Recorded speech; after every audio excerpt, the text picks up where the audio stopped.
नमस्कार दोस्तों।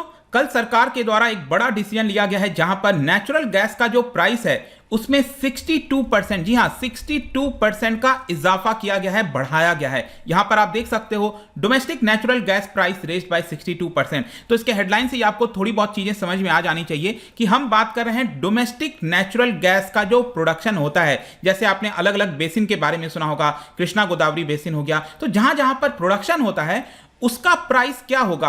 अब जैसे आपको पता होगा कि जो नेचुरल गैस है वो कई चीजों में यूज किया जाता है, जैसे इलेक्ट्रिसिटी प्रोडक्शन हो गया, अलग अलग चीजें, फर्टिलाइजर बनाने में इस्तेमाल किया जाता है। तो जाहिर सी बात है अगर प्रोडक्शन वाले जगह पर अगर इसका प्राइस इंक्रीज हो रहा है तो इसका इंपैक्ट अलग अलग जगह पर आएगा जहां पर इसका यूज किया जाता है। तो कंज्यूमर्स के ऊपर इसका क्या इंपैक्ट आ सकता है, ये जो प्राइस है वो सरकार किस तरह से डिटरमाइन करती है, बहुत सारे जो क्वेश्चन है आपके वो मैं बताने की कोशिश करूंगा इस वीडियो के अंदर। चलिए आगे बढ़ते हैं, लेकिन उसके पहले अगर आप यूपीएससी या फिर किसी भी एग्जाम की तैयारी कर रहे हैं तो सिंपली आप हमारे ऐप को डाउनलोड कर सकते हैं या फिर studyIQ.com पर भी जा सकते हैं। जितने भी कोर्सेज हैं आप उसको वहां से अवेल कर पाएंगे।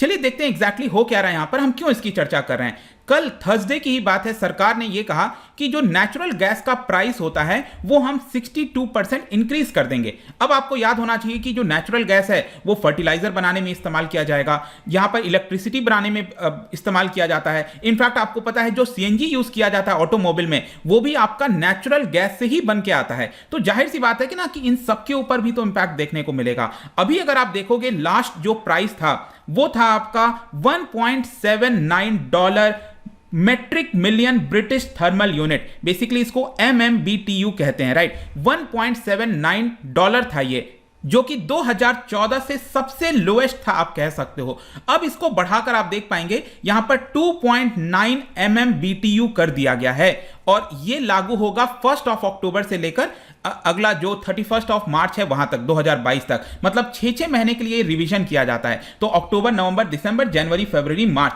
तो ये टोटल जो 6 महीना है इसमें जो प्राइस है वो आपका $2.9 होने वाला है। लेकिन इसके अलावा क्या होता है कि और भी कई सारे यूनिट्स है जहां पर प्रोडक्शन करना बहुत मुश्किल होता है, प्राइसिंग काफी ज्यादा आती है, जैसे डीप सी वाला प्रोडक्शन हो गया। अब डीप सी में क्या होगा कि यहां पर कॉस्टिंग ज्यादा आएगी तो प्राइस भी ज्यादा मिलेगा। इसके लिए सरकार ने इसका प्राइस रख दिया है $6.13, ठीक है। पहले इसका प्राइस था $3.6, इसको बढ़ाकर $6.13 किया गया है। इनफैक्ट आप पूरे चार्ट में यहां पर देख सकते हो 2017 से लेकर किस तरह से यह प्राइस ऊपर नीचे रहा है, और ये वाला जो आप लास्ट प्राइस देखेंगे आपको क्लियरली दिखेगा कि बहुत नीचे चल रहा था। इट इज यहां पर अगर आप देखिए ये डीप सी वाला है जो ऊपर वाला प्राइस देख रहे हो, नीचे वाला प्राइस आप देखिए ये $1.79 इतना आपको देखने को मिल रहा था, राइट। तो काफी नीचे चल रहा था। अब जाकर इसको फाइनली इंक्रीज किया गया और इंक्रीज काफी शार्प है, 62%, जैसा कि मैंने बताया। तो सबसे पहला क्वेश्चन ये आएगा कि ये इंक्रीज क्यों हुआ है। तो सरकार का ये कहना है कि जो इंटरनेशनल प्राइसेस हैं उसमें तेजी से इजाफा हुआ है, जिसकी वजह से हमें यहां पर भी इंक्रीज करना पड़ रहा है।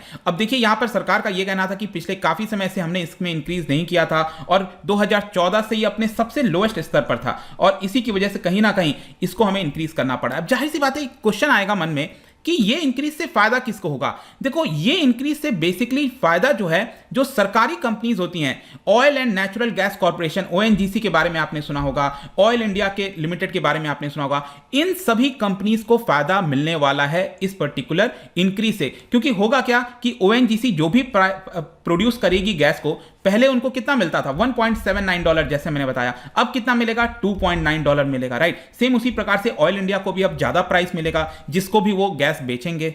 तो ये आपकी जो PSUs हैं, पब्लिक सेक्टर अंडरटेकिंग, उनको ये फायदा मिलने वाला है। और जो प्राइवेट कंपनीज होती हैं जैसे कि रिलायंस इंडस्ट्रीज आपने सुना होगा, इसके अलावा रिलायंस इंडस्ट्री की जो पार्टनर है ब्रिटिश पेट्रोलियम, उन लोगों को क्या है कि ऑलरेडी उतना मैक्सिमम प्राइस मिल रहा था, $6 के आसपास उनको ऑलरेडी मिल रहा था। जो डीप सी आपने सुना होगा ना केजी बेसिन के बारे में, जैसे कि भारत का मैप आप देख सकते हो, और कृष्णा गोदावरी जो आंध्र प्रदेश वाला रीजन है, कृष्णा गोदावरी केजी बेसिन जिसको कहते हैं, राइट साइड में भी आप देख पाओगे, यहां पर इनका प्रोडक्शन चल रहा है। और यहां से जो गैस का प्रोडक्शन होता है उसमें जो रिलायंस को प्राइस मिलता है वो $6 के आसपास मिल रहा था। मैं आपको और चीजें क्लियर करूंगा आगे चलकर, सब कुछ समझ में आ जाएगा, लेकिन आई होप कि एटलीस्ट अभी के लिए आपको यह समझ में आया होगा कि जो प्राइस इंक्रीज हुआ है उसका डायरेक्ट इंपैक्ट अभी के लिए जो पब्लिक सेक्टर अंडरटेकिंग है, जैसे ओएनजीसी हो गया, ऑयल इंडिया लिमिटेड हो गया, उनको इसका फायदा मिलने वाला है। लेकिन इसका कंज्यूमर्स के ऊपर क्या इंपैक्ट आएगा? देखिए, कंज्यूमर्स के ऊपर यहां पर बताया जा रहा है कि जो आप सीएनजी परचेस करते हो मार्केट से, पाइप कुकिंग गैस हो गया जो डायरेक्टली घर तक पहुंचता है। अभी तक तो क्या था,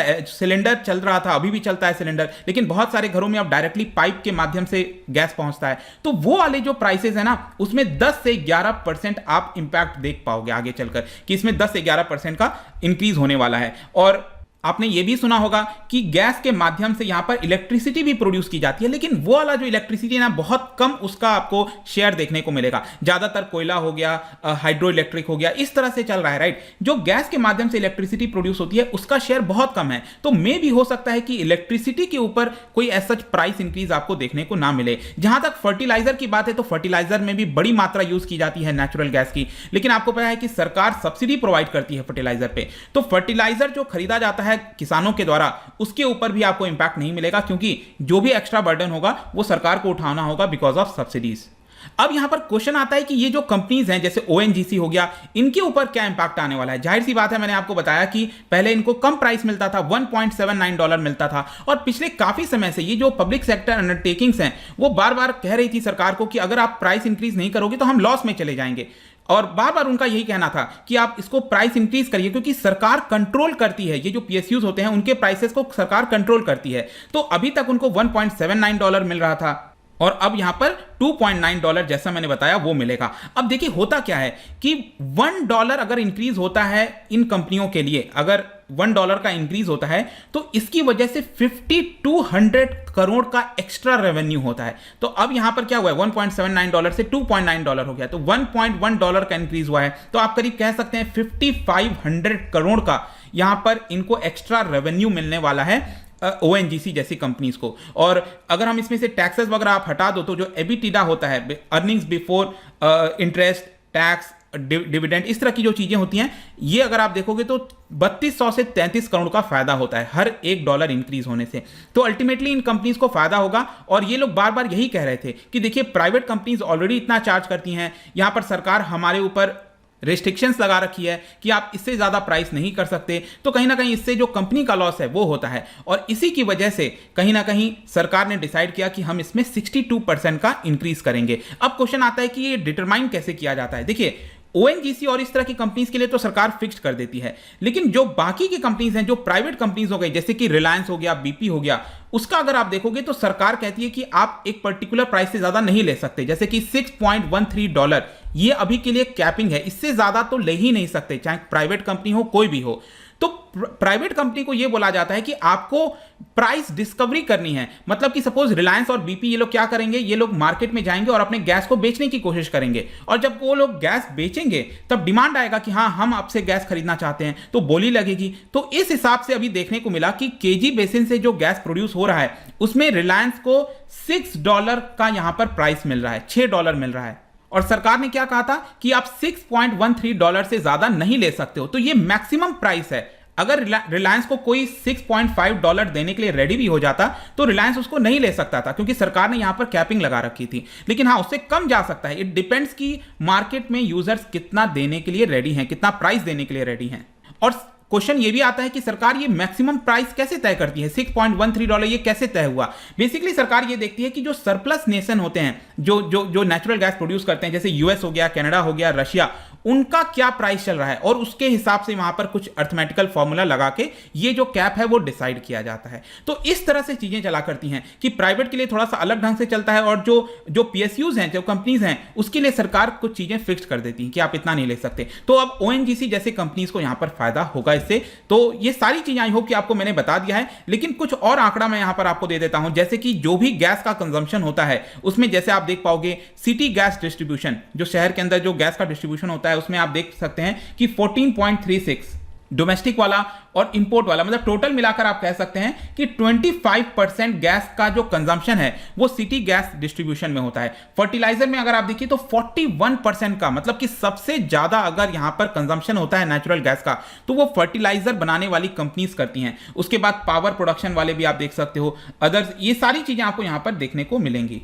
अच्छा सॉरी, आई थिंक शायद मैंने यहां पर आपको ना वो बता परसेंटेज टर्म में बोल दिया है, परसेंटेज गलत होगा। ये बेसिकली जो MMSCMD होता है ना, जो यूनिट के हिसाब से, वो यहां पर दिया हुआ है। लेकिन ओवरऑल आई होप कि आप समझ गए होंगे कि सबसे ज्यादा फर्टिलाइजर कंपनीज के द्वारा जो नेचुरल गैस है वो यहां पर कंज्यूम किया जाता है। इसके अलावा यहां पर अगर आप पूछोगे तो क्या हम बाहर से भी मंगाते हैं नेचुरल गैस? बिल्कुल मंगाते हैं। देखिए 50% हमारा जो रिक्वायरमेंट है वो डोमेस्टिक प्रोडक्शन से हो जाता है और लगभग 50% हमें इंपोर्ट कराना होता है। तो ये भी चीज आपको ध्यान में रखना है यहाँ पर। तो ये पूरा वीडियो था यहाँ पर, जहाँ पे जो इसके सारे पहलू हैं गवर्नमेंट ने जो रेस किया है 62%, वो आपको समझ में आ गया होगा। जाने से पहले एक इंटरेस्टिंग क्वेश्चन आपके लिए, क्या आप बता सकते हो कि जो डेड ऑर्गेनिजम्स होते हैं, ध्यान रखिएगा डेड ऑर्गेनिजम्स की मैं बात कर रहा हूं, they are transformed into petroleum and natural gas. तो ये किस सिचुएशन में ट्रांसफॉर्म होते हैं, ये आपको बताना है 4 ऑप्शन में से। इसका जो राइट आंसर है आपको पता ही है, मेरे इंस्टाग्राम पर तो मिलेगा ही, वहां पर अगर आप नहीं हो कोई बात नहीं, टेलीग्राम से भी ले सकते हैं इसका सही उत्तर। मैं कई सारे MCQs यहां पर डालता रहता हूं स्टोरीज के फॉर्म में, आप जाकर प्ले कर सकते हो। बाकी अगर आपको PDF चाहिए तो टेलीग्राम पर आइए, अलग अलग सोशल मीडिया पर भी आप जुड़ सकते हैं। साथ ही साथ UPSC या फिर किसी भी एग्जाम की तैयारी कर रहे हैं तो सिंपली आप हमारे ऐप को डाउनलोड कर लीजिए। आई होप कि वीडियो आपको पसंद आया होगा। मिलता हूं आपसे next time, till then thank you very much, see you soon.